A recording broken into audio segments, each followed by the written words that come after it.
Go ahead. Hi, I'm Jennifer. And I'm Sarah, and we are part of the Reston NICU team at Reston Hospital Center. We are lactation consultants, and we wanted to talk a little bit about breast milk and how important it is in the NICU. So starting in the NICU, sometimes babies are born very small or with complications such as respiratory distress, infection, and they're not able to go to the breast right away. So we like to encourage our moms to try to start pumping within 6 hours of delivery. Typically, we'll tell moms to sleep for about 4 hours during the night, but after the first day postpartum, we really encourage moms to have the consistent pumping schedule of every 3 hours. In the NICU, we have something called care times, where we're assessing your baby, listening to your baby, taking the baby out of the isolette, and those times could be mimicked to your pumping schedule. At the hospital, we have hospital-grade pumps. This is the Medela Symphony. It is stronger, so insurance companies say that they have hospital-grade pumps. As long as it provides the dual stimulation for your hormones, it is hospital-grade. So it's important once you deliver, if you are going to be going home and your baby's still going to be in the NICU, reach out to your insurance company within like the first day of postpartum so that you can make sure you have your pump at home when you're there. When you're here, you can have your pump in your postpartum room, but we really encourage moms to pump at the bedside. It's great for your hormones, it's great for your milk production. Usually we'll do skin to skin, something called kangaroo care for about an hour, and then you can pump afterwards. Sarah has made these beautiful kits for our moms. So when you come in, you can collect colostrum. Yeah, so the first thing, in the first couple of days after the baby is born, usually you're just gonna get a few drops of colostrum. So we have these smaller syringes, both the 1 milliliter and the 5 milliliters, and you can just suck up those little drops, and even if it's just a couple drops, go ahead and bring those into the NICU. Even if it's not enough for whole feeding, we can use it for some mouth care for the baby, but every little drop counts. So for the first couple of days, you'll be getting just drops that you can use the syringes for, and then as you start producing more milk, we have some colostrum bottles that are a little bit bigger. There's about 30 milliliters in here, so you'll kind of upgrade to these and bring these to us, and then we have some larger bottles as well once you start making more milk than what fits in the colostrum bottles. And your nurse will print out some breast milk labels for you that has your baby's information, your baby's name, and medical record number, and it has a barcode that we actually scan like a medication. So whenever you pump your milk, go ahead and write the date and time on that, and either stick it to the syringe or the bottle, and you can come and bring it to the NICU and give it to the nurse who's taking care of your baby. And it is very common for our infants to get something called fortified feeds. So if you have a baby who's born very small or has sugar issues, what have you, it is common to see human milk fortifier in our breast milk.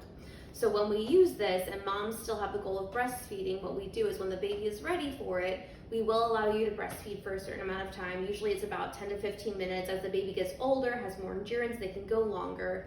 But then we do have to supplement with fortified feed so we can get your loved one nice and chunky for you for when he or she's ready to go home. In terms of breast milk storage, per the CDC, breast milk is the rule of 4. So when you're at home, fresh pumped breast milk is good for 4 hours. Same in the NICU. Fresh milk is best for your baby's gut. So if you do have fresh milk when you come in or at the bedside and you have that, we will use that first before milk in the freezer or the refrigerator. It is good at home in the refrigerator for 4 days. After that, it does need to go into the freezer for 4 months. If you have a deep freezer, it can be in the deep freezer for up to 6 months. After that, it generally tends to lose all the nutritional value, and you can donate. So ask us when you're here. If you do want to donate, there are places that you can go to for donating if you have enough milk.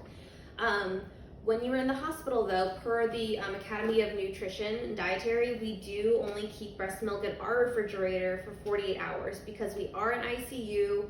The hospital does have germs. So if you come to us and the milk is 4 days in your fridge, we will be either using it right away or we'll put it in our freezer. Once milk is thawed, it can only be used for 24 hours. So when you are coming to us, we really ask, bring the milk how it is at home. If it's fresh, bring it in fresh. If it's in the refrigerator, bring it in with maybe cool packs in a lunchbox. If it's frozen, it needs to come to us frozen.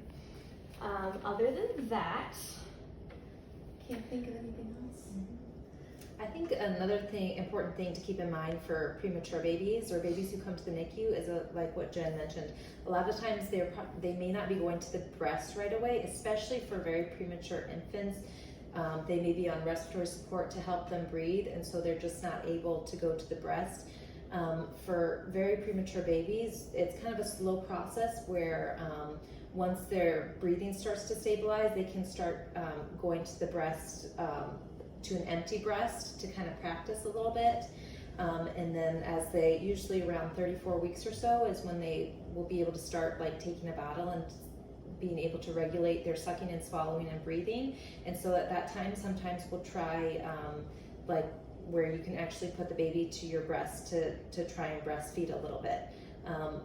I would say keep the expectation low at that point because they don't have a lot of endurance and definitely need some growing and developing to happen before they can really breastfeed effectively. Yes, especially when you have a baby. Let's say you have a baby that comes to the NICU and it's an early term, meaning it's like 36 weeks, 37 weeks. Those babies sometimes start out great with breastfeeding, but then they tend to get really tired later on and tend to get poorer with their feeds as they go. It's because they don't have the jawline and the endurance and the mature whole body system of a term infant, a 40-weeker. So we do tell parents, usually when we do start breastfeeding, we go slow and then we let them go a little bit longer. Some infants do need something called a shield at the breast. Some parents think that the shield is, common. It's only if the baby can't latch, and usually with a smaller baby, it's harder to latch. So sometimes we do start out with shields with the idea of coming off of those closer towards discharge. One big question that parents will ask is, can I go home doing full breastfeeding? Answer is complicated because it depends on your baby. Some babies are here for a short time, some are here for longer. Sometimes they do need to go home on fortified feeds. It's called the sprinkle effect, where you're giving a certain amount of calories during the day to help them with their growth and weight gain. Bottom line is, when you come to us, we will try to work with you to the best of our abilities so you can succeed in your breastfeeding journey.